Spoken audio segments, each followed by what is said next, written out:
Olá, sejam todos bem-vindos a mais uma aula da monitoria extraoficial de fisiologia. Depois de conhecer um pouco da plataforma e também de me conhecer um pouco, conhecer a minha história, se conectar um pouco comigo, agora a gente vai dar start ao que de fato interessa, que eu acho que vocês vieram para isso, que é a nossa aula da monitoria extraoficial de fisiologia. Hoje iremos estudar o assunto de fisiologia geral, o primeiro tema que Isabel vê na aula com vocês, que é um tema extremamente importante para a compreensão de toda a fisiologia. É o primeiro contato que vocês vão ter. Então, podem contar comigo, que eu vou tentar facilitar ao máximo para vocês compreenderem bem esse assunto, irem seguros para a prova e conseguirem arrasar e tirar um 10 já na V1. Então, simbora para começar nossa aula. Eu disponibilizei para vocês dois resumos. Um que foi feito no Canva, foi o primeiro que eu enviei, só que eu não gostei muito da resolução das imagens dele e disponibilizei esse. Vocês fiquem à vontade para usar o que vocês acharem melhor, tá bom? Os dois têm o mesmo conteúdo. A única coisa que pode dar diferente é a diagramação das imagens, ou seja, a localização delas, os espaços e tal. Mas em relação ao conteúdo, que é o principal, os dois estão iguais, então fiquem à vontade aí de casa para usar. No mais, vamos começar a nossa aula para começar a entender uma vez por todas essa fisiologia que eu vou falar. Pois bem, a gente vai começar falando da fisiologia, algo muito importante, que é a definição. Se alguém lhe perguntasse hoje o que é a fisiologia humana, o que é que você responderia? Você tem que ter na ponta da língua que a fisiologia humana nada mais é do que o estudo, como eu botei aqui, ó, das funções e processos que acontecem no nosso corpo. E a gente entende dentro da fisiologia o porquê acontece e como acontece. Então, a gente vai falar bastante ao longo de todas as aulas sobre o processo de homeostase. A homeostase nada mais é do que o equilíbrio dinâmico que o nosso corpo busca. O que é que seria isso, Mia? Equilíbrio dinâmico. Nada mais é do que uma situação em que o nosso corpo ele vai estar funcionando dentro de um padrão de normalidade. Ele não vai estar nem em excesso, nem aquém do que deveria. Ele vai estar ali funcionando normal, sempre dependendo também da demanda que a gente tem naquele momento, certo? Então, a fisiologia, ela nos ensina, né? Ela nos traz o conhecimento de como esse corpo deve funcionar, de como esse corpo busca esse equilíbrio a hora inteira. Porque, exemplo, a gente não está a hora toda parado e nem está a hora toda se exercitando. A cada momento desses, por exemplo, que eu falei, o nosso corpo ele vai estar gerando respostas oportunas e necessárias para corresponder à demanda metabólica daquele momento. Me está falando muito rebuscado, não estou entendendo. Bora lá entender um exemplo claro da fisiologia. Quando a gente fala sobre glicemia, nada mais é do que a concentração de glicose, ou seja, de açúcar na corrente sanguínea. A nossa glicemia, ela varia bastante ao longo do dia e é necessário que assim seja. Eu não posso estar a hora toda com glicose baixa no sangue, nem tampouco estar a hora toda com glicose alta. Sempre vai depender da demanda que meu corpo tem naquele momento, certo? Geralmente, quando a gente acorda, a gente tem uma quantidade de glicose no sangue um pouco mais abaixo. Por quê? A gente já faz tempo que a gente comeu, a gente não está precisando ali de tanta energia para, sei lá, levantar da cama. É algo muito normal, muito basal, a gente não precisa de tanta glicose assim. Entretanto, quando a gente está numa situação de atividade física, de realizando atividades até mesmo cotidianas, para a gente se manter em pé, para a gente se manter com energia, para poder exercitar nessas atividades, a gente precisa que o índice glicêmico esteja um pouco mais elevado, no intuito de, uma vez que a glicose está mais disponível, o meu corpo vai conseguir captar essa glicose, né, mais especificamente os meus órgãos, minhas células, para gerar ali energia, eu conseguir funcionar literalmente, né? Outra situação também muito claro, muito objetivo, que a própria Isabel traz na prova, é em relação à nossa pressão arterial. Nossa pressão arterial nada mais é do que a pressão que o sangue faz nas nossas artérias. Isso é muito importante, é muito significativo, porque reflete diretamente o que está acontecendo no coração. Então vamos lá, acabei de acordar. Eu preciso que meu corpo tenha muito sangue, eu preciso de um fluxo sanguíneo muito grande, por exemplo, nos meus músculos, ou no meu estômago ou no meu intestino. Não, eu acabei de acordar. Se existe um fluxo muito intenso, deve ser mais no meu cérebro ali, né, que estava gerando todos os mecanismos para que eu conseguisse manter meu sono, regular todo ali o processo de memória, de crescimento, etc. Mas no resto do meu corpo não precisa de tanto sangue assim. Então, nesse momento, a minha pressão arterial tende a estar um pouco mais baixa. Tanto é que é extremamente normal, se você aferiu sua pressão, assim que você acordar, ela está um pouco mais baixa que o normal, porque naquele momento o nosso corpo não precisa de tanto sangue circulando assim.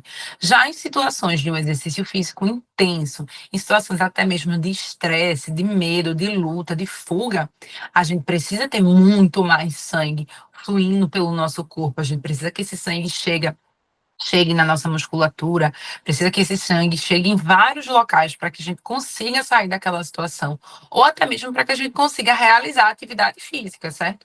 Então vocês veem que a fisiologia do nosso corpo, a hora toda, ela está gerando mecanismos para corresponder a uma demanda ali específica que a gente tem, mas sempre buscando a homeostase.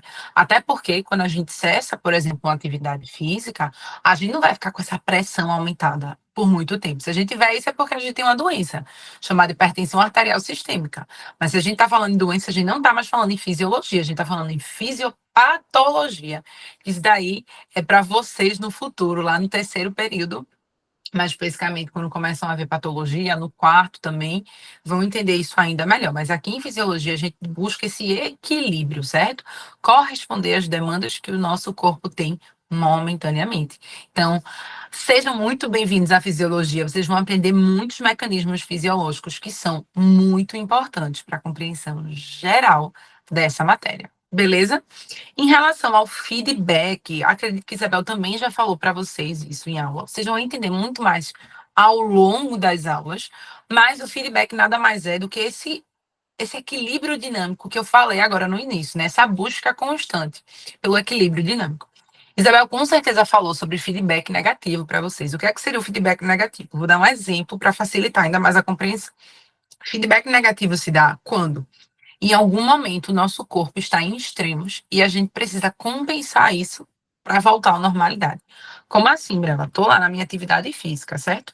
Minha pressão arterial sistêmica está pipocada, ela está bem aumentada, até porque eu preciso, né, colocar sangue no meu corpo para eu realizar a atividade física. Só que eu parei. Não estou mais realizando atividade física, estou de boa. Então, qual é a expectativa que se tem?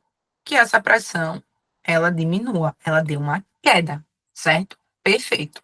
O meu corpo, por feedback negativo, vai gerar inúmeros mecanismos que vocês vão entender isso muito melhor lá na frente, mas eu já vou dar um spoiler aqui, para que essa pressão baixe. Exemplo, nesse momento, a gente vai ter a inibição de um sistema muito importante, que é o sistema renina, angiotensina, aldosterona. Um sistema que ele tem como função, quando ele está atuando, aumentar a minha pressão, certo? Só que agora eu quero diminuir. Então, o que é que o meu corpo faz? O meu corpo, por feedback negativo, vai chegar nesse sistema renina, angiotensina, aldosterona e vai, ó, diminuir ele. Vai deixar ele o contrário do que ele estava. Ele estava no primeiro momento muito alto, atuando muito. Agora a gente vai reduzir, vai baixar esse sistema para que a gente consiga baixar essa pressão, certo? Isso é um exemplo de feedback negativo. Mas para as coisas não ficarem confusas e vocês acharem só que feedback negativo é só para diminuir, a gente pode ter situações ao contrário, que continua sendo feedback negativo. Feedback negativo nada mais é do que exercer uma função inversamente proporcional ao que estava acontecendo. Exemplo. Estou com minha pressão muito baixa, muito. Quase tendo uma síncope. Síncope nada mais é do que um desmaio, né? Quase desmaiando. Meu Deus do céu, meu corpo precisa reagir. Como é que meu corpo vai reagir? Através do feedback negativo, o meu corpo vai gerar mecanismos que vão aumentar a minha pressão. Exemplo. Sistema renina já tem aldosterona, com certeza ele estava mais dormindo ali, né, mais silenciado nesse segundo momento, por feedback negativo. Ele precisa aumentar para eu tirar esse paciente, para eu tirar o meu corpo dessa situação de hipotensão. Eu preciso aumentar a pressão dele, certo? Então, feedback negativo é exatamente essa autorregulação que o nosso corpo tem para botar o nosso corpo no equilíbrio. Então, ele é extremamente importante para que a fisiologia humana aconteça, certo? E aí, a gente está falando muito da fisiologia de uma maneira geral, né? Agora a gente precisa entender um pouco mais aprofundada, como se a gente estivesse dando um zoom agora no que de fato acontece a nível de células, a nível de órgãos, para que essa fisiologia aconteça. E o principal mecanismo fisiológico que mantém o nosso corpo é o processo de transporte de membranas. Vocês já ouviram falar muito em bioquímica, lá em biofísica, que é o processo de transporte passivo, transporte ativo. Isso é um micro, assim, que acontece no nosso corpo, mas isso é extremamente importante para nos mantermos vivos, para mantermos a fisiologia do nosso corpo de fato funcionando, certo? E para a gente poder entender esse transporte ativo, transporte passivo, a gente precisa primeiro falar um pouquinho só sobre a membrana, relembrar algo que eu tenho certeza que vocês já sabem, que são as características dessa membrana. A primeira coisa que a gente tem que ter muito claro é que a nossa membrana plasmática, ela é responsável por delimitar a nossa célula. A célula é a unidade funcional do nosso corpo. Para que a gente possa viver, a gente precisa ter células. E essas células, elas são compostas por organelas citoplasmáticas que ficam no interiorzinho dela, né? E ao redor são compostas por membrana plasmática. A membrana plasmática, ela termina consequentemente delimitando o meio intracelular do meio extracelular. Deixa eu desenhar aqui uma pseudocélula para vocês entenderem. Aqui está a célulazinha, certo? E aqui dentro tem várias organelas que o foco de fisiologia não é estudar isso. Mas ao redor dela, a gente vai ter a nossa membrana plasmática delimitando, protegendo essa célula, certo? Quando eu digo que a membrana plasmática ela delimita o meio interno do meio externo, é porque a partir dela eu consigo entender que o que está dentro da minha célula, a gente vai chamar de meio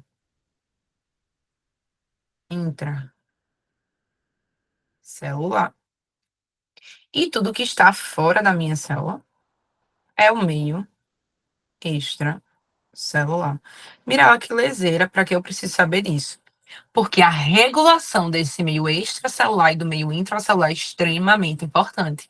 É ele que nos mantém vivo. Eu preciso que exista um equilíbrio entre esses meios. Eu preciso saber o que é que acontece entre um meio e outro, até para entender o que é que pode estar acontecendo com aquele paciente. Então, por isso que é importante a gente ter muito claro a função da membrana plasmática, qual é o papel dela, certo? Outra coisa importante é a composição dessa membrana plasmática. Qual é a composição estrutural dela? Ela é formada por lipídios, principalmente por lipídios. Mais especificamente, a gente vai estar falando dos fosfolipídios, certo? E o fato dela ter lipídios em sua estrutura termina trazendo para ela uma característica muito importante. O lipídio ou fosfolipídio dá a ela a característica dela ser apolar, certo? E qual é a importância de a gente saber disso? Porque uma vez que a estrutura da membrana celular é extremamente apolar, ou seja, extremamente gordurosa, se a gente puder dizer assim, todas as substâncias que são parecidas com ela passam com mais facilidade por ela. A gente vai entender isso ainda mais quando a gente for discutir sobre a lei de Fick, mas só para vocês já terem essa noção. Por ela ser uma membrana constituída principalmente por fosfolipídio e tem uma característica apolar, substâncias apolares, ou seja, substâncias parecidas com ela, passam com mais facilidade por essa membrana. Beleza?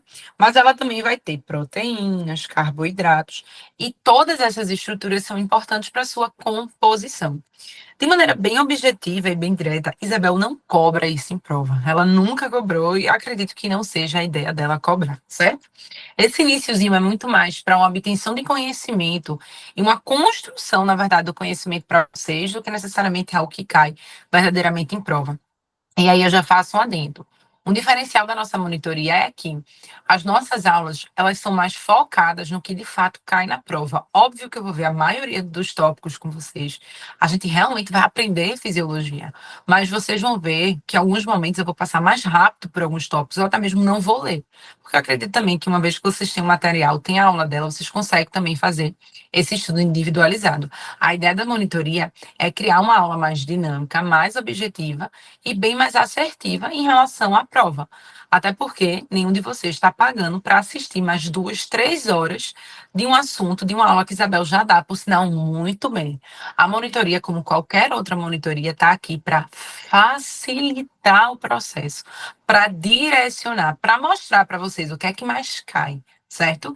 Esses anos de experiência terminaram me dando muito essa bagagem de entender, poxa, isso aqui nunca caiu, isso daqui cai. E também dizer o que pode cair. Já aconteceu muito isso, eu acertar questões novas de Isabel, dizer, ó, ela cobrou isso há um tempo atrás, parou de cobrar uns 2 anos, mas pode voltar agora, certo? Então, só para vocês entenderem o objetivo da nossa monitoria, beleza? Então, aqui nesse momento mesmo, em relação à membrana plasmática, entender a estrutura dela é extremamente importante, entender a função dela também, certo?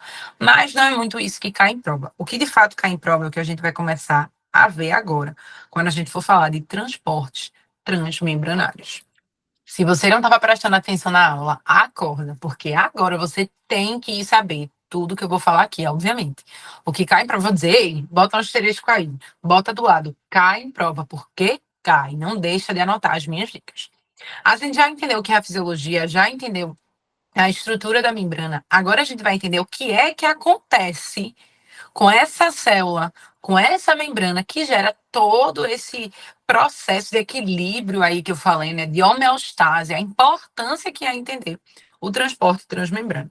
Quando a gente fala em transporte transmembrana, o nome já ajuda a entender. Trans é a ideia de através e membrana, né? Então são os transportes que acontecem através no caso, né? Através da membrana, beleza? Ou seja, da membrana da nossa célula. E a gente tem os transportes transmembranários divididos em dois tipos. O transporte passivo, que é o primeiro que a gente vai ver, e logo depois a gente vai ver sobre o transporte ativo. Mas nesse primeiro momento a gente vai estar discutindo sobre transporte passivo.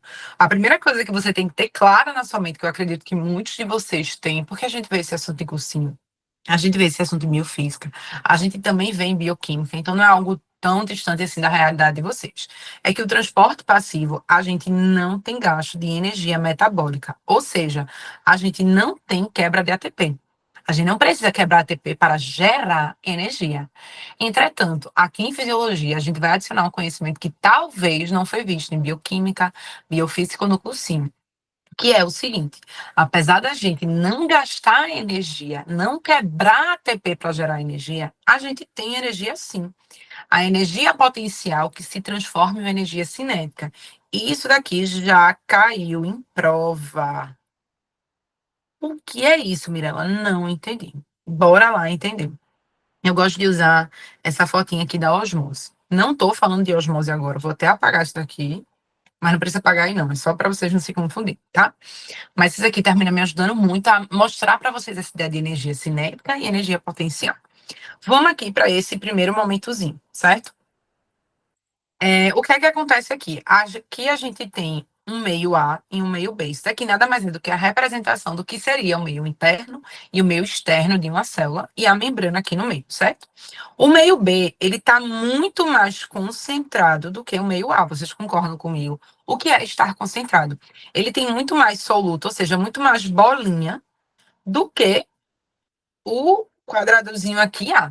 Beleza? Então a gente considera que ele está mais concentrado. Vocês concordam comigo que nesse lado B aqui está muito mais apertado? As pessoas aqui, se a gente transfigurasse essas bolinhas para pessoas, essas pessoas estariam muito mais apertadas. Então, qualquer oportunidade que essas pessoas tivessem de sair desse meio e ir para o outro lado, elas iriam. Eu jamais quero ficar numa sala, pronto, tá na sala, o maior exemplo disso, né?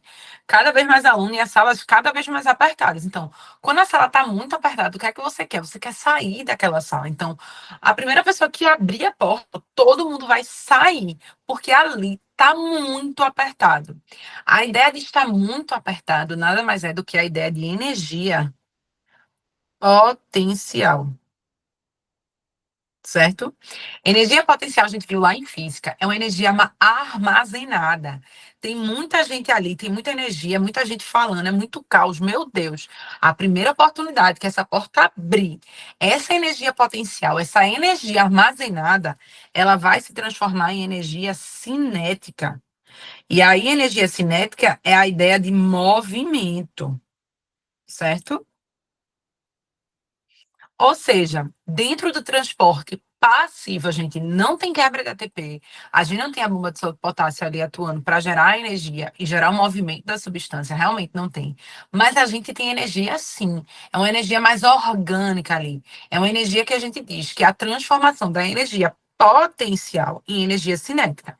Energia potencial é aquela ideia de uma energia armazenada. Tava todo mundo apertado, todo mundo ali aglomerado, tava muita energia armazenada. Assim que abriu a porteira, começou a acontecer uma energia cinética. A gente tendeu a sair da sala e ir para um lugar com menos pessoas para equilibrar. Então, vamos dizer que o segundo momento agora, eu vou ter o lado B e o lado A, ambos com a mesma quantidade de bolinhas. Aqui foram 6 bolinhas, certo? Então, o lado A tem 6 bolinhas e o lado B tem 6 bolinhas. A gente equilibrou os meios. Então, o transporte passivo tem essa função de equilíbrio, de zerar o gradiente. Outra coisa também importante que vocês precisam saber. Aqui, gradiente é a mesma coisa de diferença.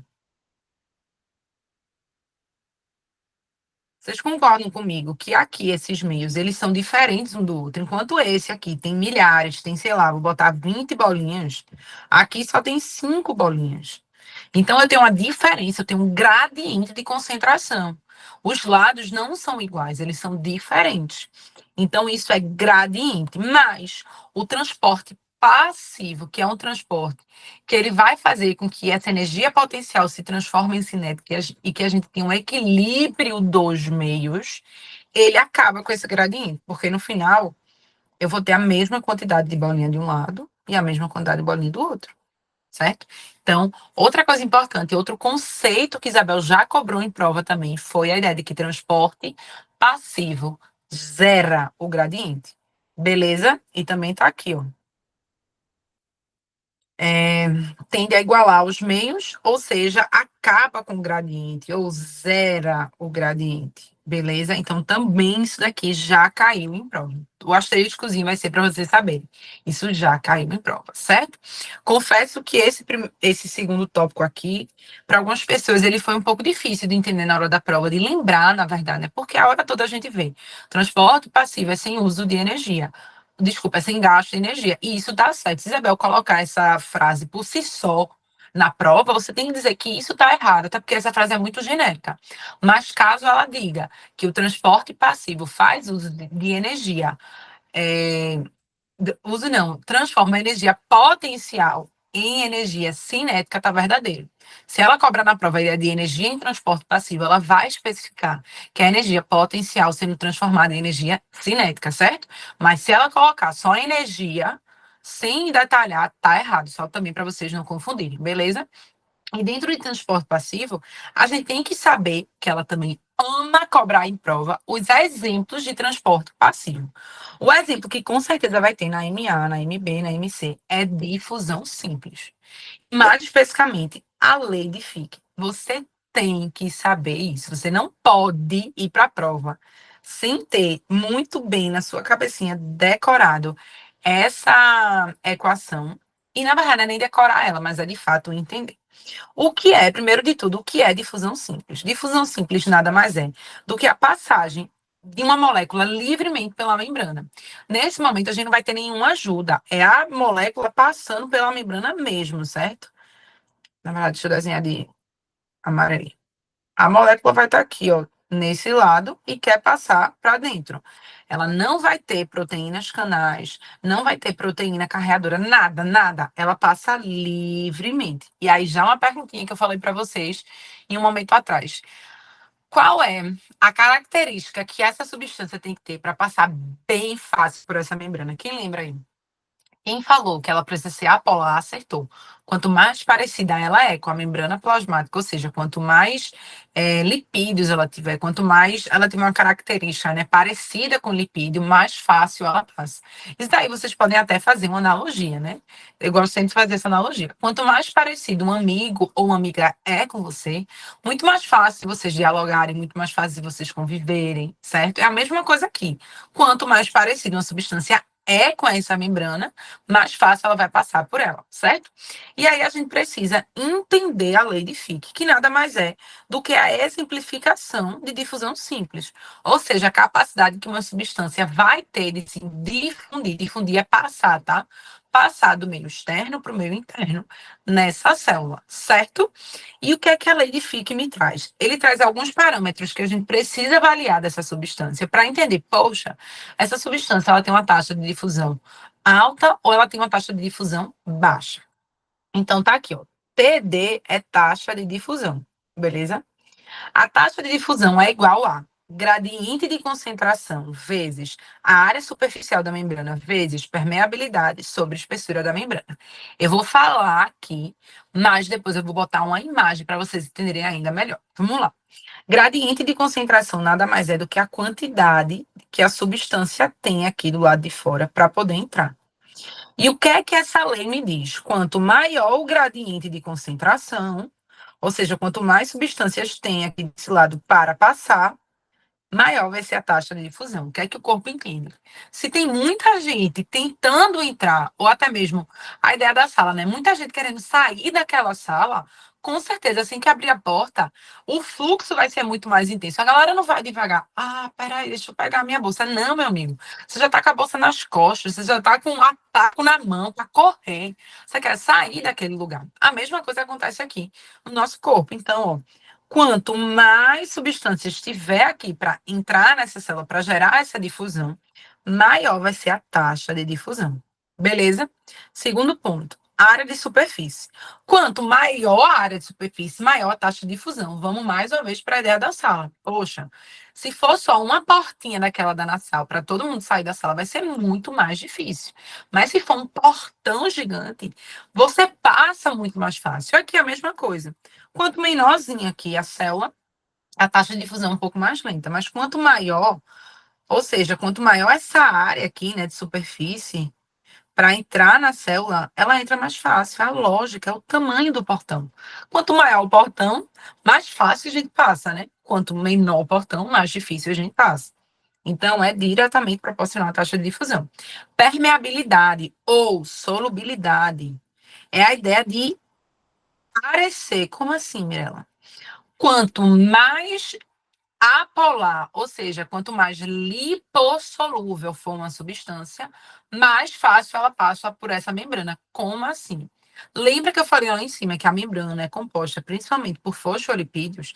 Então, se a minha molécula também for formada por fosfolipídios, ela vai passar por essa membrana muito mais fácil. É a ideia de que eu sou parecida com a membrana. Se eu sou parecida com a membrana, é muito mais fácil eu passar. Ela vai me entender, ela sabe todas as minhas características, porque ela é parecida comigo. Então, quanto maior a permeabilidade, ou seja, maior a solubilidade, maior vai ser a taxa de difusão. Ok? E a última propriedade que a gente precisa entender é uma propriedade que, ao contrário de todas as outras, é inversamente proporcional, que é a espessura da membrana. Quanto mais gordinha for a minha membrana, menor vai ser minha taxa de difusão. Por quê, Mirella? Qual o sentido, gente? Pensa que você é um super-herói e que você precisa passar uma parede. Eu sempre dou esse exemplo. É muito melhor você passar uma parede, concordam comigo? Tô aqui, eu sou super-herói. Quero atravessar uma parede. Vocês concordam comigo que é muito mais fácil atravessar uma parede que tem essa largura do que uma parede que tem essa largura? Vocês concordam comigo? Aqui ele vai se estribuchar muito menos. Ele vai te machucar muito menos. É muito mais fácil passar. A gente passa logo, mas aqui, meu amigo, é muita coisa para enfrentar no meio do caminho. A mesma coisa em relação à membrana. Quanto mais grossa ela for, né? Quanto mais gordinha ela for, menor vai ser minha taxa de difusão. Mas quanto mais magrinha, ou seja, quanto menor ela for, maior vai ser minha taxa de difusão. E a ideia aqui realmente é matemática. É a ideia de inversamente proporcional. Quando eu multiplico duas variantes, elas são inversamente proporcionais. Mas quando eu divido, que seria a situação aqui, né? Se eu botasse tudo para baixo e eu dividir taxa de difusão por todas as de cima, a gente vai ter diretamente proporcional. Beleza? Mas eu vou facilitar ainda mais o conhecimento de vocês usando o palácio da memória. Bora para a imagem. Eu uso as imagens acho que há anos já, para vocês entenderem um pouco melhor o que eu estou dizendo. Eu usei muito o exemplo da sala, que acredito que já facilitou, mas agora eu vou usar o exemplo de show, certo? De um lado, a gente tem a ideia do Rock in Rio, acho que essa imagem ajuda a entender ainda mais. Aqui, né, é o Rock in Rio.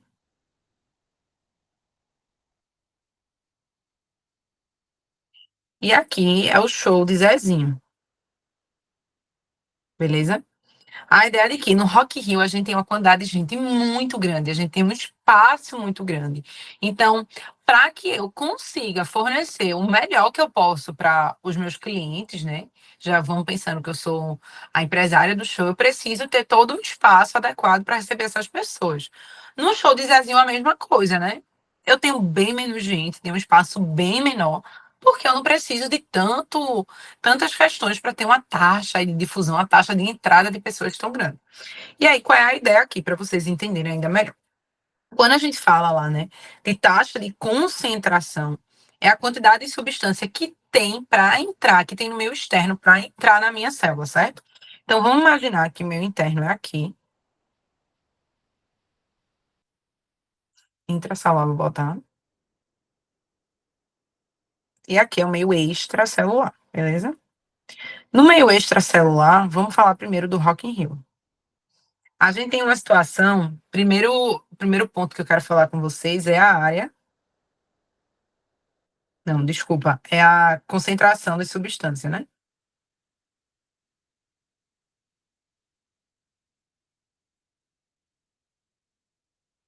Vocês percebem que eu tenho muita gente aqui fora, mas muita, é o Rock in Rio, meu amor.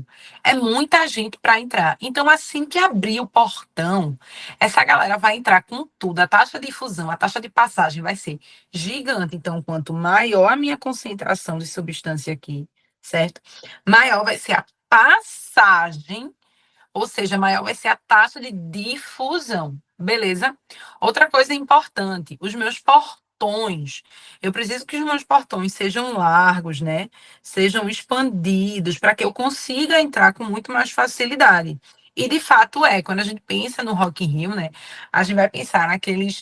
Primeiro, a gente vai ter muitos portões, aumentando ainda mais a área de superfície, e cada portão é um mais gigante do que o outro para o pessoal passar com muito mais facilidade. E de fato é o que acontece aqui. Além disso, outra coisa que acredito que vocês já tenham percebido é a corzinha das pessoas e a cor aqui da passagem, a cor do que seria da minha membrana. As pessoas são muito semelhantes à minha passagem, ao meu corredorzinho ali, a minha membrana. Então, por elas serem muito parecidas, está todo mundo aqui com a mesma ideia, curtir o show. Todo mundo está com a mesma mentalidade. Então, todo mundo vai passar com muito mais facilidade, porque todo mundo quer chegar até lá. Todo mundo quer chegar no palco. Então, quanto mais parecido, ou seja, quanto maior a permeabilidade, ou seja, quanto maior a solubilidade, mais fácil essa substância tende a passar, certo? E aí o outro ponto, que seria o inversamente proporcional, né, que é a espessura. Se a gente for ver a espessura aqui dessa membraninha, ela é mais fininha, então é muito mais fácil passar por ela, ela não é tão gorda, tão grossa assim, certo? Então eu vou passar por ela com muito mais facilidade, beleza? Já o show de luzinho é tudo desfavorável. Primeiro eu tenho menos gente aqui, certo? Então a minha concentração, ela é pequena de pessoas. Outro ponto aqui muito ruim para essa taxa de difusão.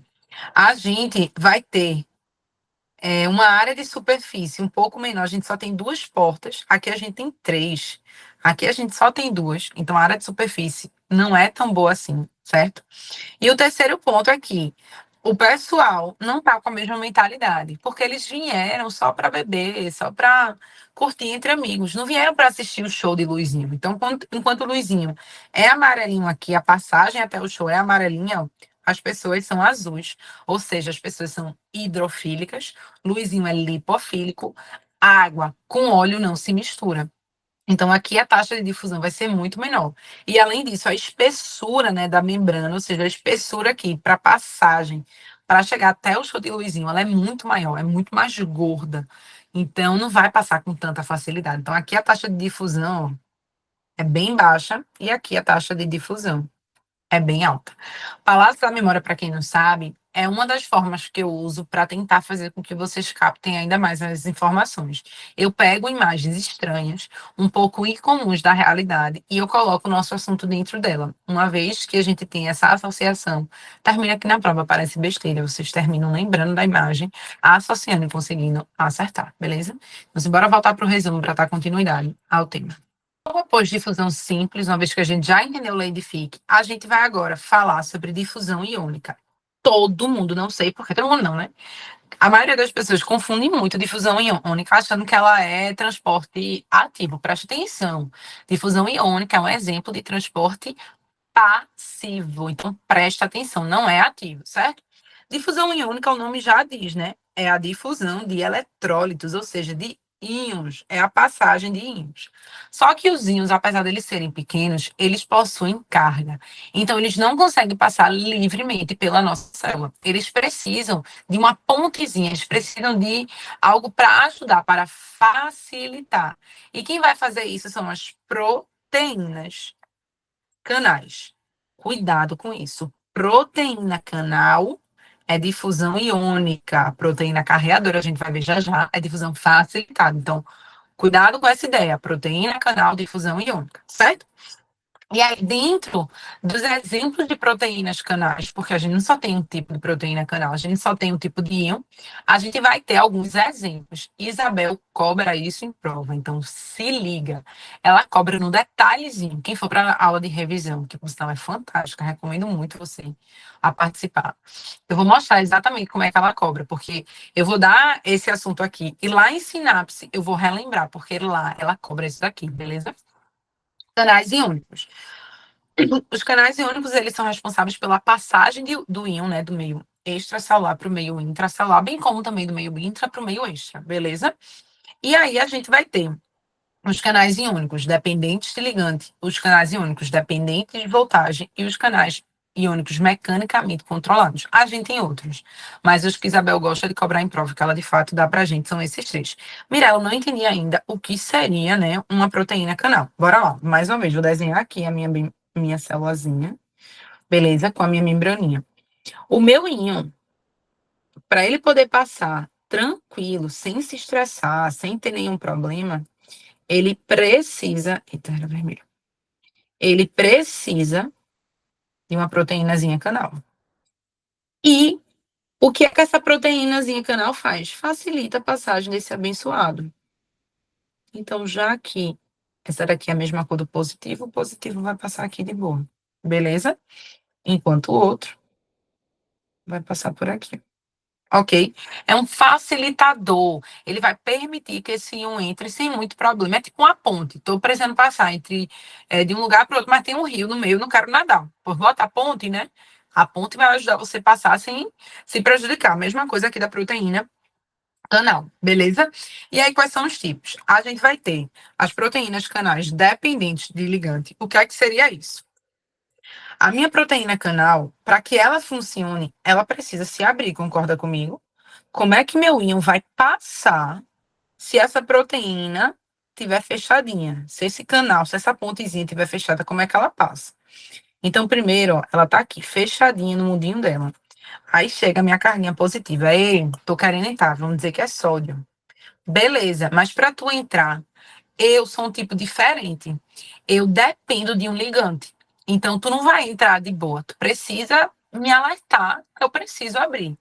E aí é necessário que uma substância venha, deixa eu botar de roxo, uma substância venha, se ligue a essa proteína, para que essa proteína se abra e a gente tenha a passagem do íonzinho, certo? O maior exemplo de proteína canal dependente de ligante, vocês vão ver lá em sinapse, quando a gente vê que a acetilcolina, quando se liga ao seu receptor, abre canais de sódio. Isso é um exemplo clássico de canal dependente de ligante. Beleza? Uma coisa que eu costumo dizer aqui é que uma proteína canal dependente de ligante nada mais é do que uma porta que a gente tem, que para ela poder abrir, a gente precisa colocar a chave e virar. Beleza? Concordam comigo? Se a porta estiver fechada, eu não consigo entrar nela. não consigo abrir com um toque de mágica. Eu preciso botar a chave de maneira bem manual, assim, virar a chave e abrir, ok? Já as proteínas, canais, voltagem dependente, né? Vão ser também proteínas que vocês vão também conhecer lá em Synapse. Mais especificamente, quando a gente for ver bioeletrogênese, a gente vai ver que a diferença de potencial da membrana termina gerando um estímulo para que essa proteína canal se abra, certo? Um exemplo que eu dou é a porta, que tem códigozinho para poder entrar. Quando você bota o seu dedo, tem uma descarga ali, não elétrica, mas é uma descarga de elétrons, que termina gerando um diferencial de potencial. É isso mesmo. Termina mudando ali o potencial, certo? E aí você faz todo aquele touchzinho e no final a porta se abre, certo? Isso você não precisou colocar nada, só foi seu dedo, você só gerou ali uma mudança de voltagem, certo? Uma mudança de DDP e gerou a abertura da porta. Eu costumo dizer que esse é um exemplo de canal voltagem independente. E aquela que é um canal regulado por estiramento é aquela que é mais antiga mesmo. É tipo assim, é na força, tá meio emperrada e precisa, na força, abrir essa porta. E aqui, dentro de fusão iônica, a gente vai ter esse exemplo quando a gente for lá para a regulação da PA. A gente vai ter no bulbo aórtico e no bulbo carotídeo um sensorzinho, literalmente, na nossa artéria, que vai perceber quando a nossa artéria está muito distendida e aí isso termina gerando mecanismos para aumentar o processo da pressão arterial, né? Na verdade, para compensar isso. Então, a gente vai estimular o nosso sistema autônomo parasimpático para tentar responder, gerar um feedback negativo e diminuir essa pressão, na verdade. No final de tudo, o objetivo é esse, certo?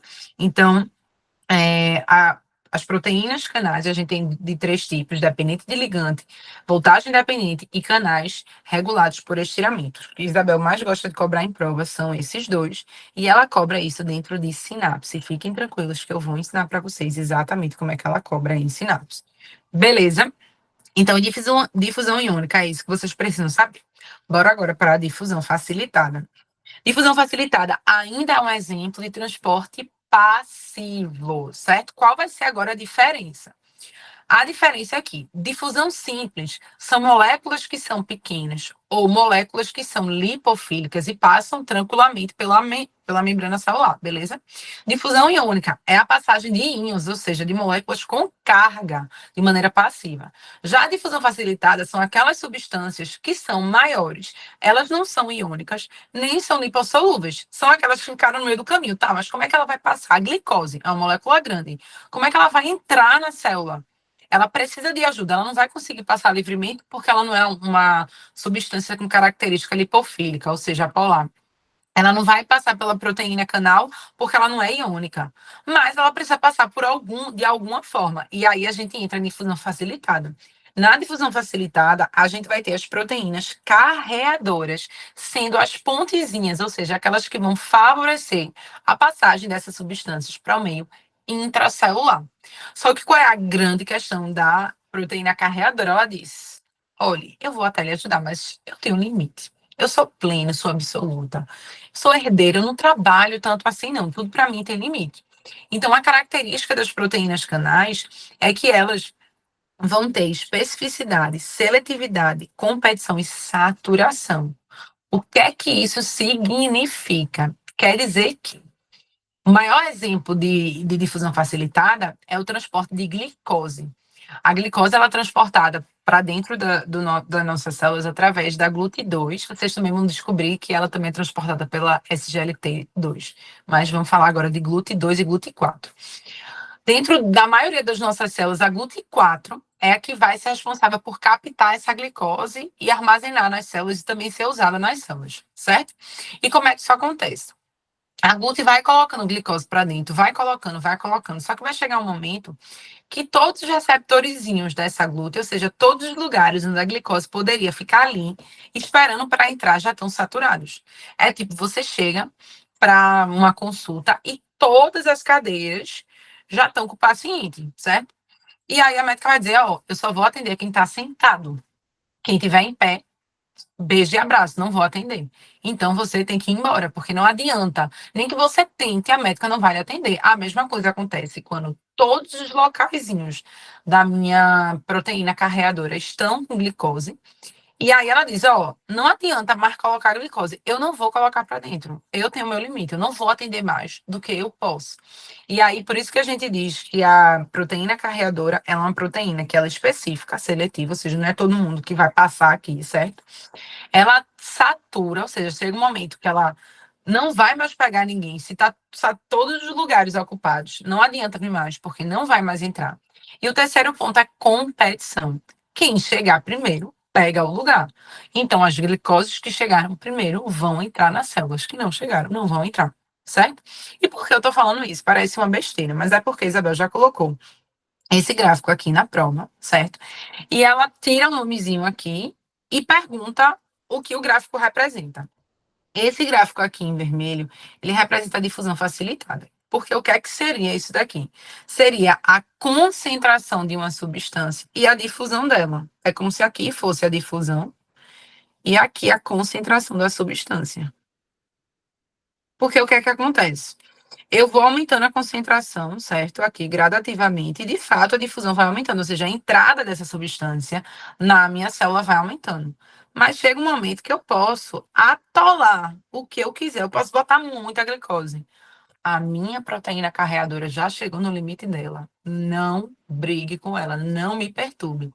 Ela não vai mais botar ninguém para dentro, não vai mais gerar difusão. Então ela fica ó, aqui estável. Enquanto a difusão simples, meu amor, enquanto houver substância, ela vai estar passando, mas minha glicose não passa livremente pela célula, certo? Outra substância. Estou usando a glicose como exemplo, mas tem milhões de substâncias. Mas tem milhões de substâncias, certo? E aí, ó, por ela ser, não precisar de nada, de nenhuma proteína, ela passa ó, direto, retão. Aí, ó, não tem saturação, não tem indisponibilidade da parte dela. Beleza? Então, cuidado também com isso, que Isabel já cobrou em prova. Então, para exemplificar ainda melhor, eu vou mostrar aqui para vocês, ó, a glute.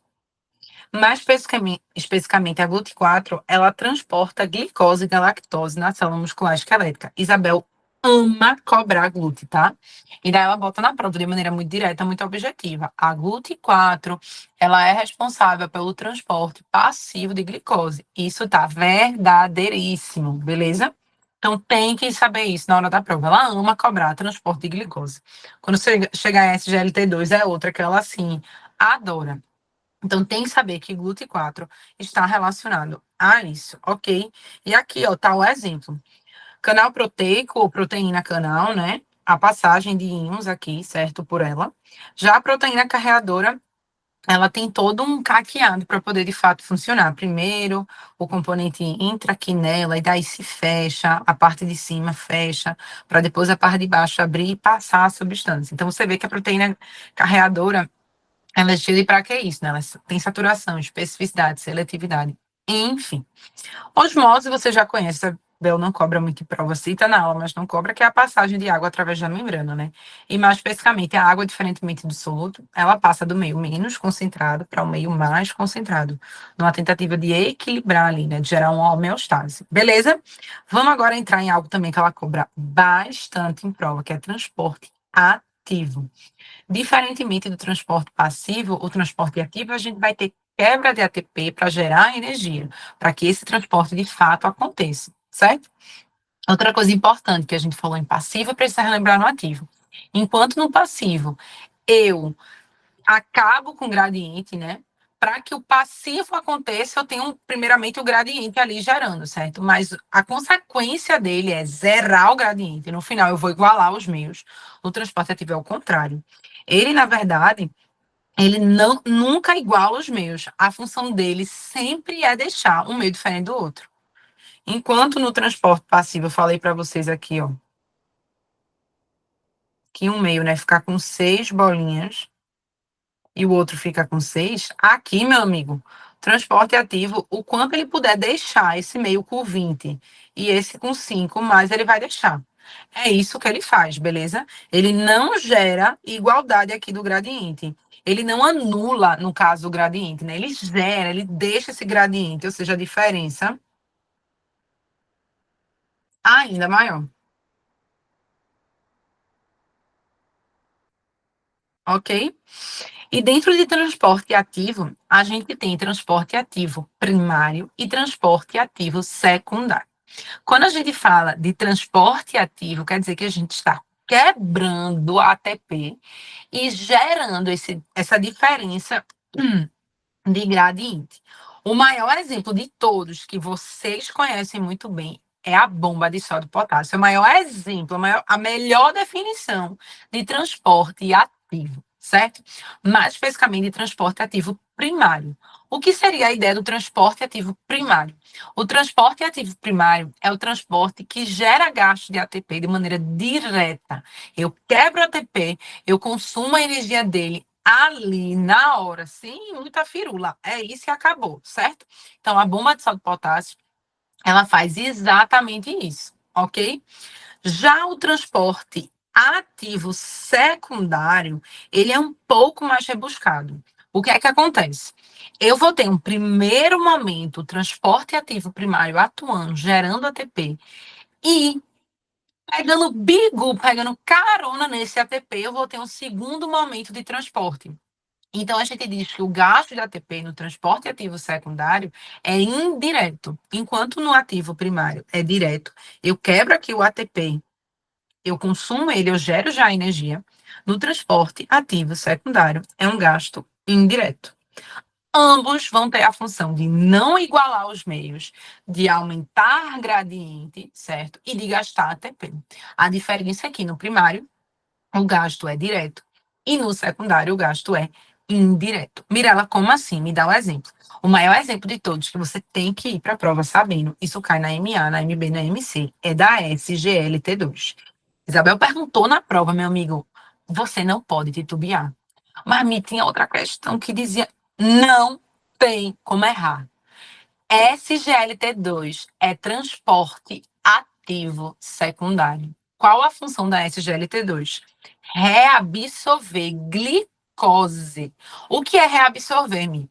É tirar a glicose da urina e colocar de volta para o sangue. Esse detalhe aqui de reabsorção a nível de néfron, etc., eu não vou entrar em detalhes agora, mas saibam que a SGLT2, ela atua principalmente em dois lugares, no nosso intestino e nos nossos rins.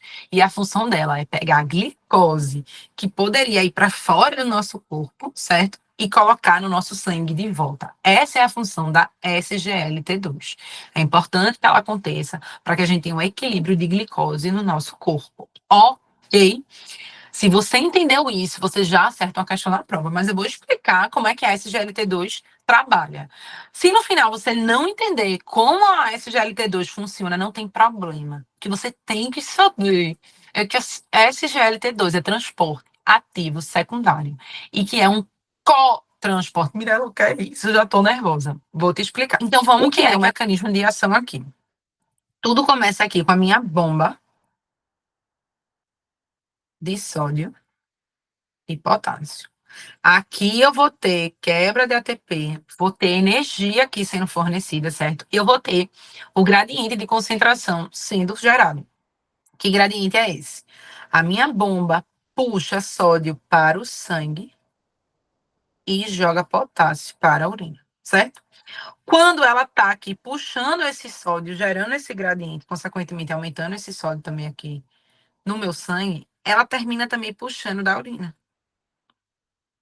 De maneira indireta, esse gasto aqui da ATP, vocês estão vendo algum ATP aqui nesse momento? Não tem. Por quê? Ela está usando o ATP desse primeiro momento também para puxar sódio. Só que o sódio na SGLT2 não vem sozinho. Toda vez que o sódio é puxado, ele também puxa junto a glicose. É como se fossem melhores amigas inseparáveis. Então, à medida que o sódio é puxado, indiretamente a glicose também é puxada. Uma vez que essa glicose é puxada, ela vai para o meu sangue através da GLUT2. Então, isso daqui é o transporte ativo secundário através da SGLT2. Isabel nunca pediu em prova o mecanismo de ação. O que ela pede é você saber que SGLT2 é transporte ativo secundário da glicose. Mais especificamente, ele é um cotransporte. Cotransporte é a ideia de ir para o mesmo lado. Contratransporte é se glicose fosse para dentro, sódio fosse para fora. Então, cuidado com isso. Isabel gosta de cobrar, tá? Cotransporte de glicose. Transporte ativo secundário. Beleza? Outra ideia que Isabel gosta de cobrar em prova é a digoxina. A digoxina é um medicamento que ele é usado para aumentar a contratibilidade cardíaca. Ou seja, um paciente ele chega em parada cardíaca numa emergência, certo? E um dos medicamentos que a gente pode usar para reverter essa situação é a digoxina. Por quê? A digoxina vai aumentar a concentração de cálcio naquela minha musculatura cardíaca, aumentando consequentemente a contratibilidade, certo? Mas como é que ela atua? Fisiologicamente falando, indo agora para a contração, bem rapidinho, porque vocês vão ter uma aula sobre isso. A gente vê lá em contração que a entrada de cálcio na musculatura cardíaca é feita através de um transporte passivo. Por quê? Eu tenho muito cálcio dentro, muito cálcio dentro do meu retículo sarcoplasmático, que é onde o cálcio é produzido e armazenado. Então, quando a portinha abre, é muito mais fácil esse cálcio sair do que esse cálcio entrar, porque já tem muito dentro. É a ideia da sala. Tem muita gente na sala. Assim que a portinha abre, você sai com tudo, certo? Então, o cálcio aqui sai com tudo. Uma vez que esse cálcio saiu, ele vai até minha musculatura aqui. Aqui tá meu músculo cardíaco, certo? E aqui, tô botando sódio, mas é cálcio. Quando ele entra no meu músculo cardíaco, ele vai aumentar a contração. Isso daí vocês já sabem. Cálcio em músculo aumenta a contração. Tá lá, contraindo, contraindo. Mas, quando eu quero retirar esse cálcio, eu preciso fazer isso através do transporte ativo secundário. Então, primeiro, a minha bomba de sódio e potássio vai atuar, vai gerar aqui um mecanismo de gradiente do meu sódio, e aí esse sódio, o feedback negativo, vai tender a entrar e o meu cálcio vai tender a sair. Então, fisiologicamente, o meu cálcio, ele é retirado da minha musculatura cardíaca através de um transporte ativo secundário. Beleza? O que é que acontece quando a digoxina atua? A digoxina, ela tem a função de chegar aqui na bomba de sódio e potássio e desligar a bomba de sódio e potássio. Se a minha digoxina desliga a minha bomba de sódio e potássio, o que é que acontece? O meu cálcio, que deveria ser retirado através do uso indireto do ATP, através aqui da função da minha bomba de sódio e potássio, que ia gerar um ATP, e indiretamente ia gerar essa recaptação de cálcio, eu não tenho mais isso. Então, meu cálcio, ele fica muito mais concentrado aqui dentro. Então, em um paciente que está em parada, eu deixo muito mais de biodisponível cálcio. E aí, esse cálcio ali aumenta a contração e eu consigo reverter a situação desse paciente. Qual é a grande questão? Digoxina não é mais tão usada assim na prática clínica, porque a diferença da dose que mata para a dose que trata é muito pequena. Então, se você errar a mão, você pode matar o paciente tentando salvar. Então, isso é muito perigoso, certo? E, por fim, não menos importante, algo que eu já tinha falado para vocês, mas que Isabel gosta de cobrar muito em prova, a ideia de cotransporte ou simporte, ou seja, quando duas substâncias vão para o mesmo lado, a gente chama de cotransporte ou simporte, e a ideia de contratransporte, quando as substâncias vão para lados opostos, ou seja, uma entra, a outra sai, que é a ideia daqui, certo? No mais, é isso. Espero que vocês tenham gostado da nossa aula. Ela foi feita com muito carinho, com muita dedicação. E as inscrições para a monitoria extraoficial de fisiologia estão abertas. Qualquer dúvida, qualquer coisa que você queira saber um pouco mais, fala comigo no privado. Vai ser um prazer explicar para você. E também vai ser um prazer poder lhe acompanhar nessa jornada de fisiologia. Contem comigo até o final. Estou com vocês e não largo, certo? Muito obrigada por assistirem até aqui a aula e até a próxima aula.